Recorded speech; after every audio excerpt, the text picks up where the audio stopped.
सीमांत सेवा फाउंडेशन के द्वारा मिशन बद्री के तहत ग्रामीण अंचल में लोगों को स्वास्थ्य सेवा संबंधी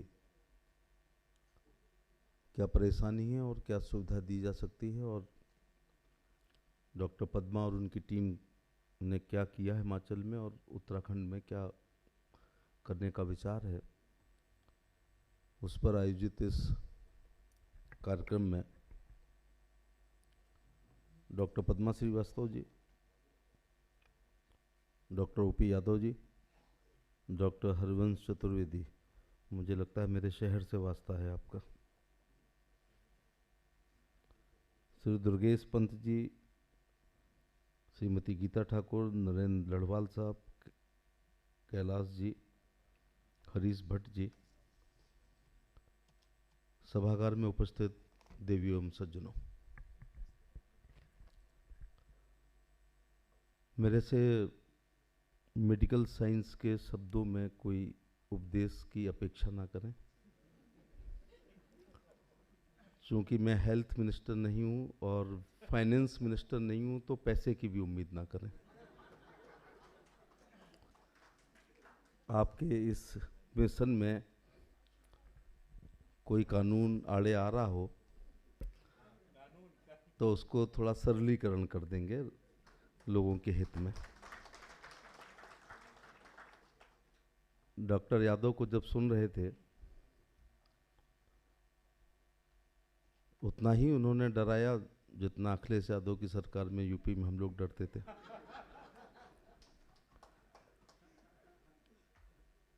लेकिन बहुत समसामयिक विषय पर उनका लेक्चर था। मैं हमेशा कहता हूँ कि give me a fish and I eat for a day, teach me to fish and I eat for a life. ज़रूरी नहीं है कि कैंप लगाएं और उसमें बहुत सारी यहाँ दवाइयाँ दें।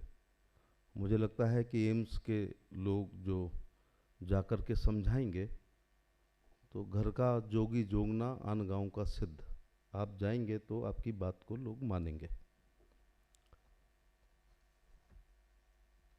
बड़ा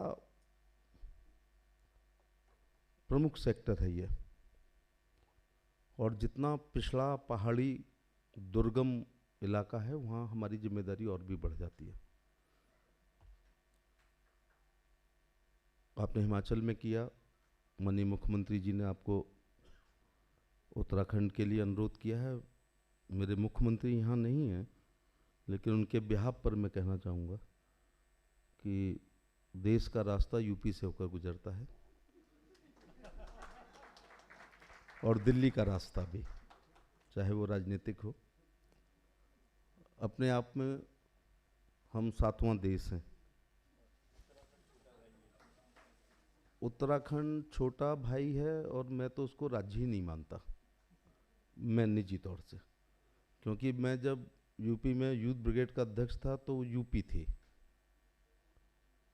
फिर मैं पहली बार एमपी बना तो 85 एमपीओं में से मैं एक था, उसमें उत्तराखंड था ही नहीं। मैं दोबारा जीता तो यूपी से हम भी जीते और भट्ट साहब भी या खंडूरी साहब भी या हरीश रावत जी या एनडी तिवारी साहब या लापंत जी, हम सब यूपी के एमपी थे। तो मेरे दिमाग में नहीं रहता कि ये राज्य है, लेकिन है, क्योंकि उसके बढ़ते हुए एक संवैधानिक संशोधन होता। मैं उस समय सांसद था, तो आप मेरा धन्यवाद दीजिएगा कि उत्तराखंड बनने और छत्तीसगढ़ और झारखंड में मैंने समर्थन दिया था। और निजी तौर से सत्ता के विकेंद्रीकरण के मैं पक्ष में हूँ। मेरे ही प्रयास से ऊधम सिंह नगर जिला बना था, क्योंकि बाजपुर, सितारगंज, रुद्रपुर, किच्छा, इनको नैनीताल जाना होता था। किस बात के लिए? विधवा पेंशन, विकलांग पेंशन, वृद्धावस्था पेंशन, जात प्रमाण पत्र, आय प्रमाण पत्र। ऊपर जाओ तो धर्मशाला नहीं थी वहाँ, रुको तो बहुत पैसा, आओ तो किराया। और ये अधिकारी अक्सर मीटिंगों में बिजी रहते हैं, ये मिलते भी बहुत कम है। तो मेरी राय थी उस समय कि इसको जिला बनाया जाए। बहन जी जाके ऊधम सिंह नाम रखे आई थी, वो जिला हम लोगों ने बनाया था। समझ में नहीं आ रहा कहाँ से शुरू करूं। विभाग ने कुछ लिख के नहीं दिया है, वरना पढ़ ले देता। आप कह रहे थे डॉक्टर साहब कि ये राजधानी हो गई है डायबिटीज़ की।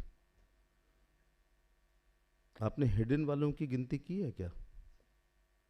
आपके पास वो रिकॉर्ड हैं जिनके पैथोलॉजिकल टेस्ट में आ गई है, जो दवाइयाँ ले रहे हैं। आप रैंडम किसी गांव में कभी वो जो भी ग्लूकोमीटर होता है, क्या होता है, उसको लेके जाएं। अगर 1000 की आबादी का गांव है तो 100 लोग आप उस दिन आइडेंटिफाई करेंगे, रैंडम करेंगे। तो अभी भी गांव में धारणा है कि कुछ टेस्ट कराएंगे तो कुछ ना कुछ निकल आएगा। मैंने अपना एक एमएलए खोया है। वो आते थे तो मैं कहता था कि मेरे साथ आप पार्लियामेंट चलें, तो वो लिपिड प्रोफाइल वगैरह क्या होता है, खाली पेट, तो वो करा लें। वो ये कह देते अरे कुछ ना कुछ निकल आएगा। तो मैं कहता था कि वो माइक्रोस्कोप से तुम्हारी कोई दुश्मनी है, कुछ होगा तो निकलेगा, ये कोई पॉलिटिक्स थोड़े है ना। निकल आएगा तो उसका इलाज और परहेज है। जैसे आपको डायबिटीज हिडन है और उसी दिन आप हमारे इलाके में मालपुए खा रहे हैं,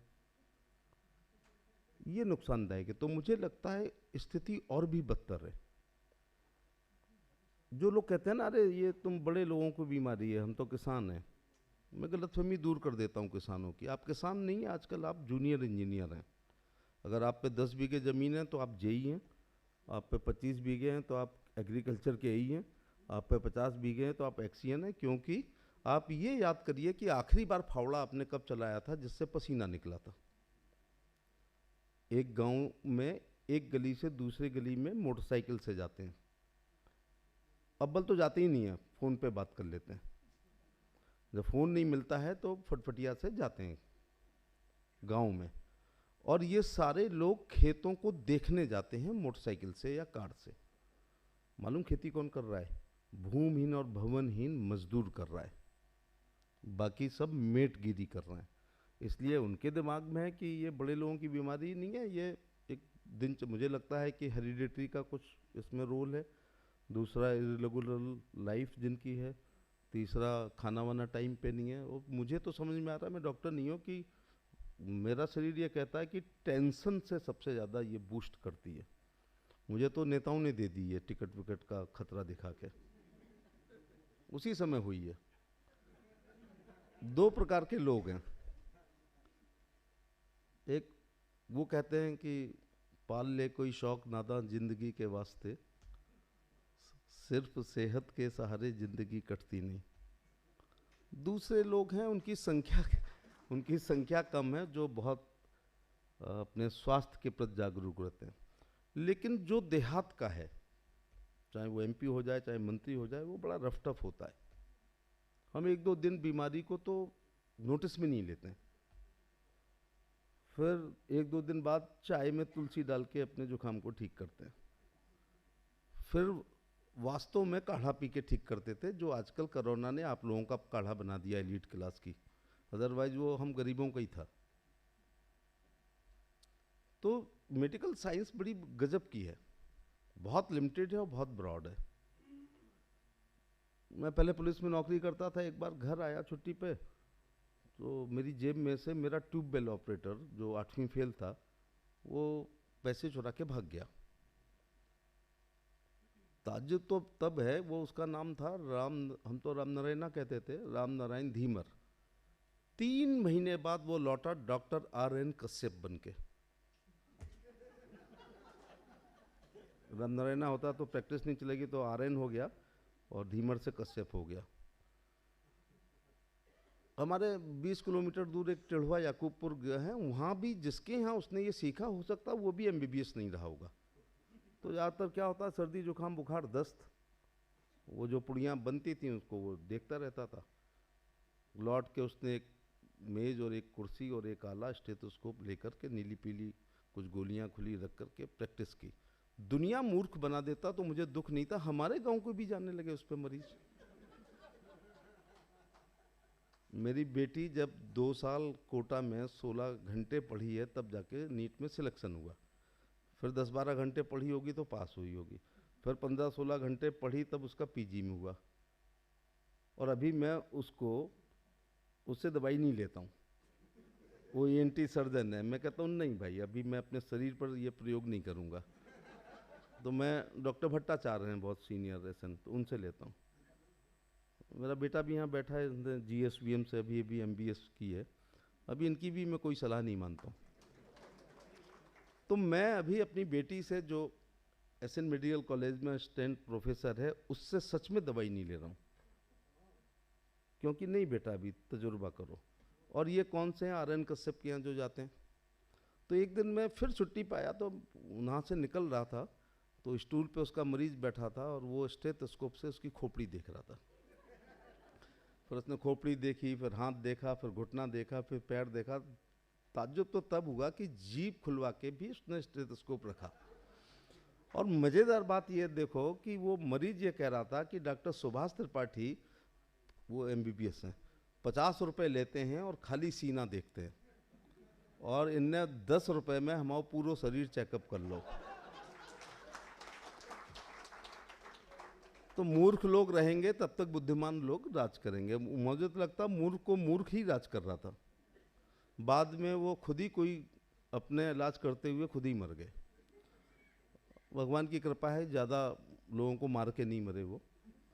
ऐसा होता है या नहीं होता है? अभी ये धारणा है या नहीं कि हमें तो फलाने डॉक्टर की ही दवा लगती है? ये कौन सी बात हुई है भाई? ये अंधविश्वास है या नहीं है कि हमें तो फलाने ही डॉक्टर की लगती है? और अभी ये भी है कि अगर पार्थ बघेल ने खोल लिया तो वो जो 1.5 लाख बघेल आगरा में रहते हैं वो इसी को दिखाएंगे, क्योंकि बिरादरी का डॉक्टर हो तो और भी अच्छा होता है। ये सच बता रहा हूँ मैं आपको। तो कहने का मतलब है कि आप बहुत अच्छा कर रहे हैं। ये हिंदुस्तान के बहुत ही एलीट क्लब में जरा देहाती बातें कम होती हैं।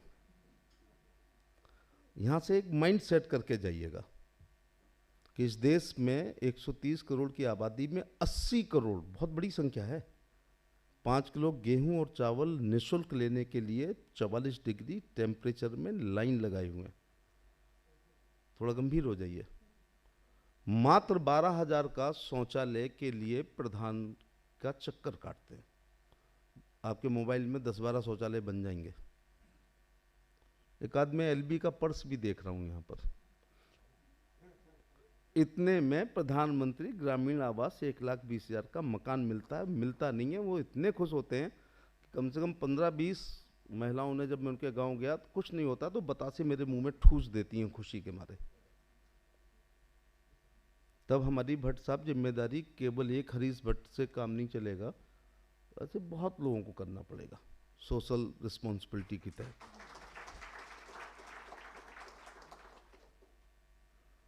आप लोगों का स्कोप बहुत है डॉक्टरों का। मुझे लगता है मैंने ठीक दोनों बच्चों को डॉक्टर बनाया। कई बच्चों ने, उन्हें याद ही नहीं है कि अंतिम बार उन्होंने दाल रोटी सब्जी चावल कब खाए थे। Am I right? मैं जब पहली बार 1998 में MP हुआ था तो शिलोंग गया था, तो स्वर्गीय हमारे स्पीकर साहब जो थे, संगमा साहब ने कहा कि ये ट्राई करो। मैंने कहा क्या है, अभी तो तले नहीं गए हैं, पहले से कैसे खा लूँ? तो उन्होंने कहा ये मोमोज हैं। वो लग रहा था कि अभी तले नहीं है, वाइट वाइट से छोटे समोसे से लग रहे थे। तो मैंने कहा नहीं, मैं वेजिटेरियन हूँ, और आपके यहाँ तो जो मुंह में जाता है तो गाय जाती है सीधे। तो उन्होंने कहा नहीं, वेजिटेरियन भी बनाई दे रहे हैं। तो मैंने कहा वो तेल तो कॉमन ही होगा। खैर, जो मोमोज 1998 में मेंबर ऑफ पार्लियामेंट ने पहली बार देखे थे हमारी लोकसभा के अंतिम मजरे में, कुछ मिले ना मिले, लेकिन चाउमीन का ठेला, पास्ता का, पिज़्ज़ा का, बर्गर का, पेस्ट्री का, पेटीज का और मोमोज का वहाँ पर खड़े जरूर मिलेंगे। शहर वाले भी कम नहीं है। ये बच्चों को मैं पानी पीते नहीं देखता हूँ खाना खाते हुए, ये कोल्ड ड्रिंक पीते हैं। ये है या नहीं है? और अब तो कई के घरों में चूल्हा ही नहीं चलता है, आजकल तो ऑर्डर से ही सब कुछ मंगाया जाता है। आगरा में का MP होने के बावजूद मैं आज तक के इतिहास में 7-8 7 स्टार 5 स्टार होटल होने के बावजूद कभी लंच और डिनर करने अपने बच्चों को लेके नहीं गया हूँ। ये आश्चर्यजनक किंतु सत्य आपको लग रहा होगा। मैं नहीं जाता। मैं अपनी लौकी तुरई कद्दू खाता हूँ जो किसी होटल में बनती नहीं है।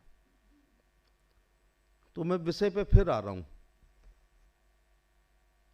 अभी भी आप थोड़ा अपनी वहाँ यहाँ की जगह अगर पीपल के पेड़ के नीचे मेरी लोकसभा में बैठे होते ना तो 3000 लोग होते, फिर आपका भाषण होता। उन्हें ये पता ही नहीं है, खाना जैसे ही आया सामने बिना चखे हुए वो नमक डालना शुरू कर देते हैं। मैं सही कह रहा हूँ? और इसके बाद जो प्याज या सलाद है उस पर भी छिड़कना शुरू कर देते हैं। वो थोड़े जानते हैं इन चीज़ों का। वो तो सोचते हैं कि शरीर में मांस है, हड्डी है, खून है। वो थोड़े जानते हैं सोडियम, पोटेशियम, कैल्शियम, मैग्नीशियम या आयरन, इनका कोई महत्व है। उन्हें पता नहीं कि नमक का कितना बड़ा रोल है। तो खास तौर से ये इस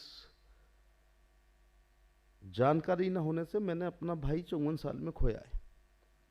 मेरे ब्रदर इंग्लिश के लेक्चरर थे और नीचे एक डॉक्टर बैठते थे। हम बताए ना, हम देहाती लोग अपनी हेल्थ के मामले में बहुत कम जागरूक होते हैं। अगर वो नीचे बीपी अपना चेक करा लेते तो ब्रेन स्ट्रोक नहीं होता और डेथ नहीं होती। और उस दिन उन्होंने 200 दंड बैठक और लगाई हैं जिस दिन, और एक फेयरवेल पार्टी में भाषण कर रहे थे, गिरे और इतना बड़ा क्लॉट था, ना हाथ चला, ना पैर चले, ना पुतली चली। और शायद आपने सुना हो डॉक्टर पौराणिक इसी न्यूरो के हैं इंदौर में, अवेयरनेस न होने से। और बीपी जब शूट कर रहा होगा तो शरीर में कुछ दस्तक दे रहा होगा। मैं समझता हूं कि हमें कई बार अंधेरा करने का मन करता है, कई बार बच्चे ऊधम करते हैं तो थप्पड़ मार देते हैं हम लोग, और कई बार उनकी सब गलतियां माफ होती हैं। मुझे लगता है ये सब बीपी का। और मैं भी जब हाईकमान का बीपी ठीक नहीं होता है तो सामने नहीं जाता हूँ। वो आप कहते हैं ना कि घोड़े की पिछाड़ी और अफसर की अगाड़ी, कुछ अगाड़ी वगाड़ी नहीं है, उसका मूड खराब हो। एक तो hungry man is angry man. अगर वो शुगर उगर ब्रेन में कम जा रही है तो भी गुस्सा आता है। इसलिए हल चला के जब किसान लौटता है तो उसकी बीबी उस समय कभी नहीं लड़ती है, क्योंकि वो 5 बीघे खेत चलाते हुए करीब 12 किलोमीटर पैदल चला है। तो कैलोरी बर्न हुई, उसी समय कुछ कह दिया तो वो जो डंडा जो बैल के लिए होता है वो प्रयोग हो जाता है। तो पता है उनको गांव में। मैं बैठे बैठे कुछ पॉइंट नोट कर रहा था। तो नई पीढ़ी, हमें अपनी फूड हैबिट भी बदलनी होगी। जो यहाँ मम्मियाँ बैठी हैं, याद करो ना आपके बच्चे, दाल रोटी सब्जी चावल। मेरे एमएससी तक पढ़ा था, मेरी क्लास में कक्षा 1 से लेके पीजी तक एक भी बच्चा चश्मा नहीं लगाता था। अब मैं चश्मे के पैदा नहीं हो रहे हैं, बस उतनी कमी है, बाकी तो 2-3 साल में लग जाता है। अब जैसे मेरे बेटे को लगा हुआ है, मुझे नहीं लगा हुआ है अभी तक। तो ये वो खान पीन है जो बथुआ गांव में खाते थे, जो पालक खाते थे, हरी सब्जियां खाते थे। हालांकि अम्मा को पता नहीं था कि इसमें आयरन वायरन है, लेकिन वो हमारा एक रूटीन गांव का खाना था।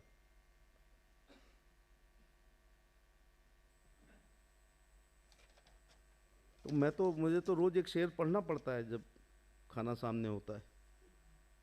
तो मैं अभी जजेस के वेलकम में था तो एक पुड़िया दी मेरे पीए ने। उनको लगा कि ये मैं नशा करता हूँ खाने से पहले, तो मैंने दिखाई कि भैया ये जो एमरेल है। तो एक शेर याद आता है कि मेरे गुनाहों की सजाएं मेरे साथ चलती हैं, मैं तन्हा नहीं चलता, दवाएं साथ चलती हैं।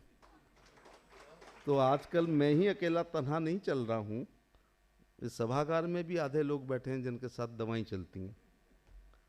तो बस थोड़ी है कि जानकारी देनी है। एक मैं आपसे एक बात कहना चाह रहा था कि मैं जब पहली बार एमपी बना था और अब 6वीं बार में 100 गुना जनसंख्या नहीं हुई है। अभी आपका विषय है कि कॉज ऑफ कैंसर क्या है।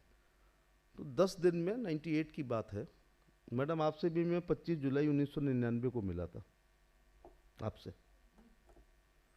डॉक्टर मेहता सर्जरी में थे और आप, इसके बाद फिर हम एयरपोर्ट पे मिले थे एक पे। और मैं बहुत देर से आपको पर्चे दे रहा हूँ, आपको समझ में नहीं आ रही है। हमारी इतनी याददाश्त खराब होती तो हम चुनाव ही नहीं जीत पाते।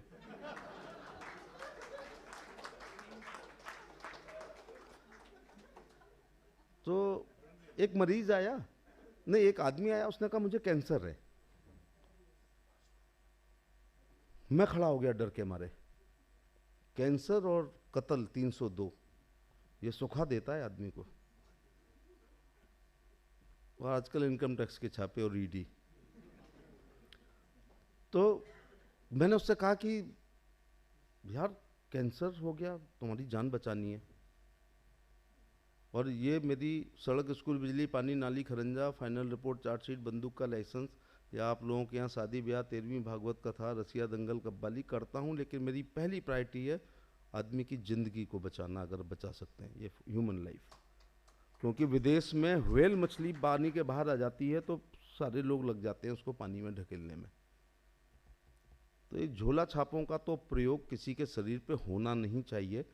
स्ट्रिक्टली मैं तो अपने ज़िले में अपने सीएमओ से कहता हूँ कि झोला छाप एक भी प्रैक्टिस ना कर पाए, क्योंकि मैं अभी अपनी बेटी एमएस ईएनटी सर्जन होने के बावजूद अभी अपने शरीर पर प्रयोग नहीं कर रहा हूँ, क्योंकि हेल्थ के मामले में हमें अपने शरीर पे बहुत एक्सपेरिमेंट नहीं करना।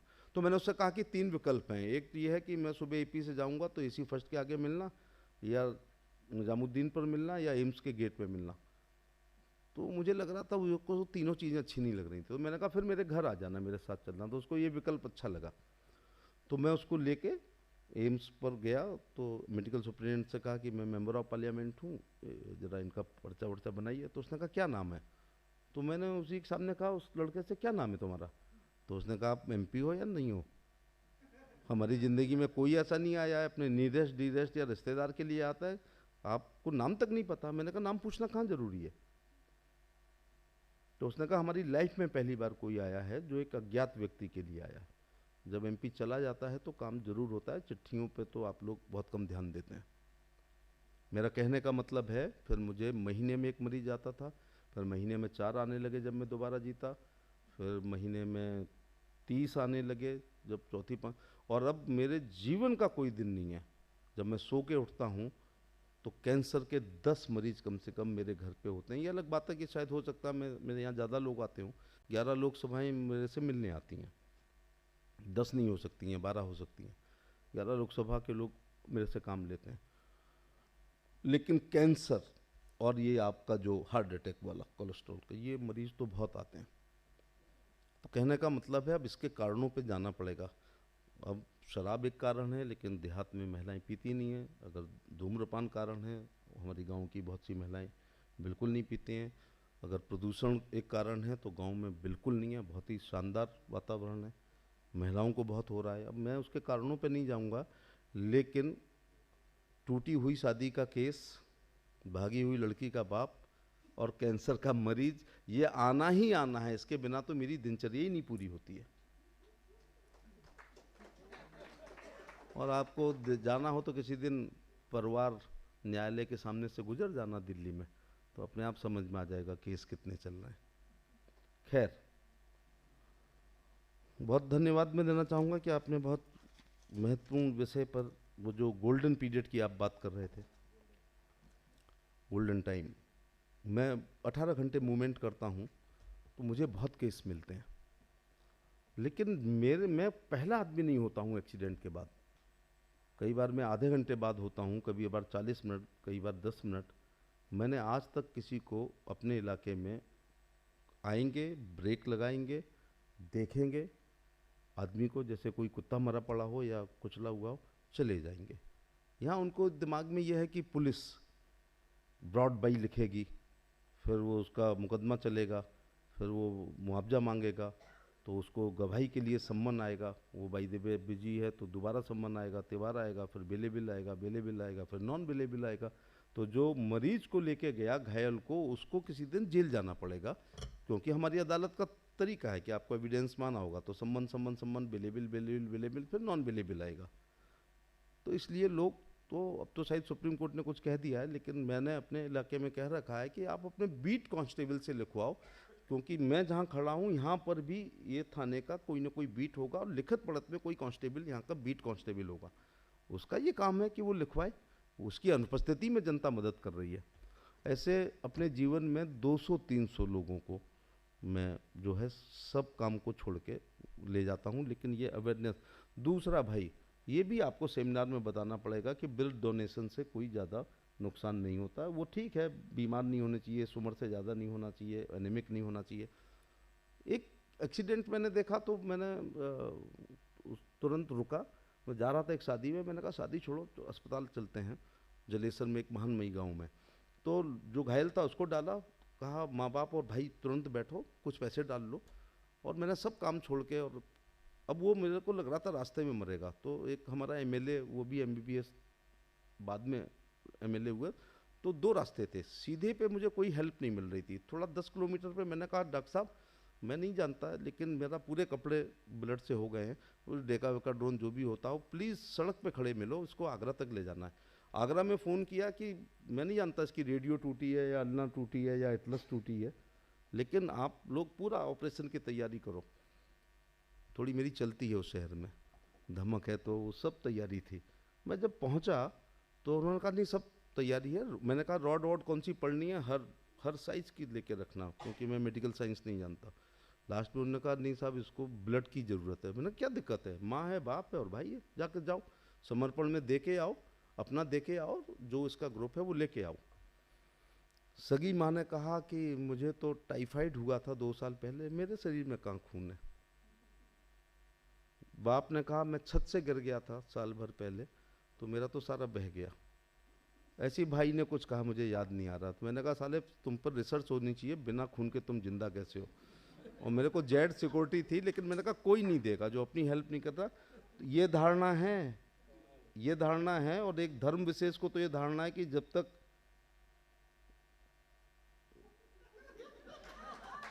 1 कुंटल 1 किलो भैंसा नहीं खाया जाएगा, एक मुर्गा नहीं खाया जाएगा, तो इतने से इतने बूंद, तो उसमें इतना मज्जा, तो उतने में से इतना वीर बनता है। ये धारणा है आज भी। फिर डॉक्टर के पास जाते हैं, अच्छा डॉक्टर होता है तो वो कहता है कि भाई ब्लड चाहिए, तो वो अस्पताल बदल देते हैं। फिर दूसरा कहता है अरे भी ब्लड चाहिए, तो वो अस्पताल बदल देते हैं। फिर लास्ट में एक स्लॉटर हाउस कोई मिल ही जाता है। ये शब्द मैं बहुत होश आवास में कह रहा हूँ। फिर एक स्लॉटर हाउस मिल जाता है, वो कहता है अरे कोई ब्लड ब्लड नहीं, चलो इलाज करते हैं।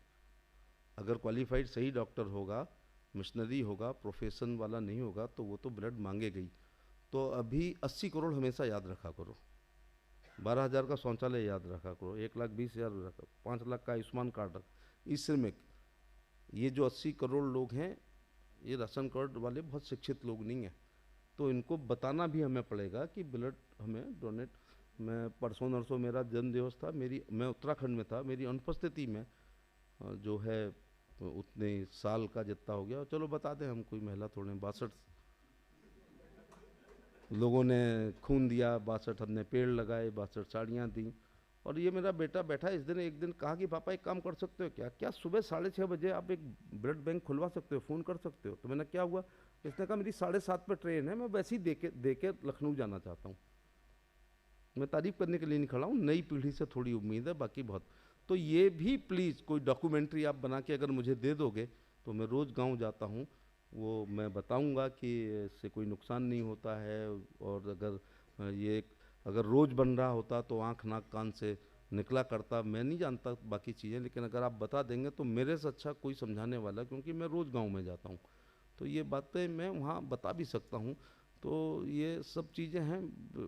ब्लड डोनेशन के लिए लोग अपने घर के लोगों को नहीं देना। अच्छा, ट्रैक्टर भर के आता है मरीज को देखने के लिए गांव में। एक बात है, शिष्टाचार बहुत है। और जैसे ही डॉक्टर कहता है 1 यूनिट, धीरे धीरे सब सरक जाते हैं, और फल लेके भी नहीं आते हैं, उसी का खाते हैं। और उसी समय जब भी मरीज का बेड, आप लोग कुछ डॉक्टर प्राइवेट भी बैठे होंगे, जैसे ही आप नाम लेते हो तो पैसे के लिए नाम लेते हो, रूम नंबर 3 जमा करा दो। उस समय एक भी रिश्तेदार नहीं कहता कि चलो ये इसके जो भी टेस्ट है इसका अल्ट्रासाउंड के मैं दे देता हूँ, कोई दूसरा दे दे, उसी की चाय पी के आते हैं। लेकिन मरने के बाद 13वीं वाले दिन बड़ी संख्या में आते हैं। तो मालपुओं पे अधिकार है, लेकिन रिश्तेदार के बिल देने पर अधिकार हमारा कोई कर्तव्य नहीं है। और मैं तो देख ही रहा हूँ, फंडामेंटल राइट की बात बहुत हो रही है, फंडामेंटल ड्यूटीज़ की बात बहुत कम हो रही है। मैंने बहुत लंबी चौड़ी बातें आपसे कर दी, इतना नहीं बोलना चाहिए था, क्योंकि ऑलरेडी आप लोग। और दूसरी बात यह है कि एक छोटी सी सर्वे है कि अगर 1,000 लोगों मरते हैं एक्सीडेंट में तो 900 लोग बाइकर्स होते हैं, और जो 900 लोग मरते हैं उसका 90% बिना हेलमेट वाले होते हैं। तो अगर हेलमेट ही लगा लिया जाए तो एक्सीडेंट की, एक्चुअली क्या है, वो ससुर मोटरसाइकिल देता है दहेज में, हेलमेट नहीं देता, प्रॉब्लम ये है। फिर धूम 3 टाइप की फिल्में भी आ जाती हैं। फिर हम जब किसी को प्रभावित करते थे तो साइकिल का कट जरा घुमाते थे, आजकल मोटरसाइकिल वाला कट मारा जाता है लड़कियों के कॉलेज के आसपास, ये सब भी। लेकिन मैं पूरी तरह भगवान में विश्वास करते हुए भी माफ़ी चाहूँगा भगवान से। गांव में अभी कही जाती है, जैसी ये हम बातें कहते हैं, आई गई थी उसकी तो मृत्यु वाले दिन, जन्म वाले दिन मृत्यु तय है। आप हेल्थ के, यादव जी चले गए क्या? हेल्थ वाले में मैं बताऊं मालूम क्या हो रहा है? अभी 10 दिन पहले मैं एक घर में गया, डाइनिंग टेबल पे खाना खाते हुए 27 साल का लड़का मर गया। लेके गए तो कमैनी में, उन्होंने कहा ब्रॉड डेड है। मैंने उनके पिताजी से एक बात कही कि अगर इसके 2 दोस्त इसको 1 घंटे पहले लेके जाते कि चलो कहीं फिल्म देख रहे हैं, और फिर ये सूचना देते कि वो मर गया है, आप क्या करते? कहते हम 100% FIR करते, कुछ कर दिया है। पोस्टमार्टम होता, और पोस्टमार्टम में अगर cause of death heart attack आती तो भी क्या आप विश्वास करते? मैंने कहा सच बोलना, तो उन्होंने तो भी विश्वास नहीं करते कि किसी नेता ने पोस्टमार्टम रिपोर्ट बदलवा दी है। ऐसे 10-12 केस में, क्योंकि मैं रोज क्षेत्र में जाता हूँ, 22 साल, 23 साल, 24 साल, 25 साल। एक्चुअली जब मैं पीटर्स फटेक चार्ल्स जॉर्जेस के गेट पे होता हूँ तो ओबेसिटी वाले बच्चे मिलते हैं, और जब मैं चुंगी के स्कूल के सामने जाता हूँ तो कुपोषित मिलते हैं। तो इंडिया आजकल जो है वो मोटापे की तरफ चल रहा है, और भारत जो है वो ज़रा कुपोषित हो रहा है। तो chocolate, cold drinks, junk food ये चल रहा है, तो हमें इसके बारे में भी मुझे लगता है अपने घर से ही शुरुआत करनी चाहिए। तो बहुत भयंकर हार्ट अटैक हो रहे हैं, बहुत कम उम्र के लोगों को हो रहे हैं।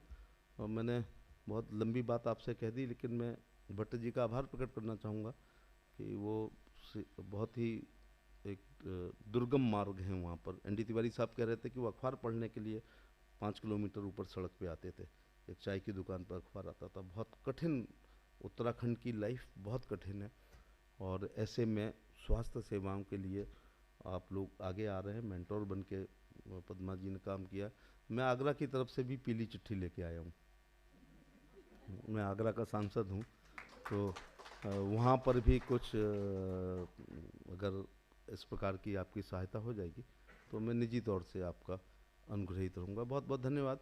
आपने बहुत समसामयिक विषय पर एक अच्छी सेमिनार की, और डॉक्टर यादव के उद्बोधन के बाद कल कोलेस्ट्रॉल जरूर चेक कराया जाएगा। Thank you.